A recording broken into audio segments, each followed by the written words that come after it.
अब Yamuna expressway speed limit फिर बढ़ने वाली है। फॉग के चलते यमुना प्राधिकरण ने यमुना एक्सप्रेसवे पर स्पीड लिमिट को कम कर दिया था, जिसे अब कल यानी 15 फरवरी दोबारा बढ़ाया जाएगा, जिससे यमुना एक्सप्रेसवे पर वाहन फिर अपनी रफ्तार से दौड़ सकेंगे। बढ़ते ठंड और कोहरे के साथ यमुना एक्सप्रेसवे पर हादसों में बढ़ोतरी देखी जाती रही है। ऐसे में हादसों में कमी लाने के लिए यमुना एक्सप्रेसवे पर स्पीड लिमिट को कम कर दिया था। बीते 15 दिसंबर से स्पीड लिमिट को कम कर रही थी। अमूमन आम दिनों में यमुना एक्सप्रेसवे पर स्पीड लिमिट 120 किलोमीटर प्रति घंटे रहती है। बढ़ते ठंड और फॉग को देखते हुए यमुना प्राधिकरण द्वारा इस हाईवे पर छोटे 4 पहिया वाहन के लिए 120 किलोमीटर स्पीड से घटाकर 80 किलोमीटर और बड़े वाहनों के लिए 100 किलोमीटर से घटाकर 60 किलोमीटर प्रति घंटे की रफ्तार तय कर दिया गया था।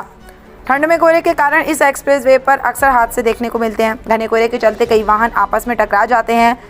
ग्रेटर नोएडा से आगरा तक 185 किलोमीटर लंबे इस हाईवे पर प्रत्येक वर्ष जैसे ही ठंड और कोहरा शुरू होता है, वैसे ही स्पीड लिमिट लगा दी जाती है, जिससे वाहनों की दुर्घटना को कम हो सके। चूँकि अब मौसम खुलने लगा है और कोहरे से राहत मिलने शुरू हो गई है, ऐसे में अब 15 फरवरी को वाहनों की स्पीड लिमिट को दोबारा बढ़ाया जाएगा, यानी वाहन कल से फिर अपनी रफ्तार यानी कि 120 किलोमीटर प्रति घंटे की रफ्तार से दौड़ सकेंगे। सर, यमुना एक्सप्रेसवे पर स्पीड लिमिट लगाई गई थी, उसकी लिमिट कब तक रहेगी, किस तारीख तक वो ख़त्म हो जाएगी?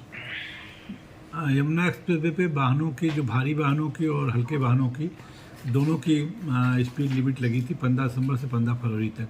क्योंकि मौसम अब ठीक हो गया है, कोहरा नहीं है, ऐसी दशा में 15 फरवरी के बाद अभी लिमिट बढ़ाए जाने का कोई प्रस्ताव नहीं है।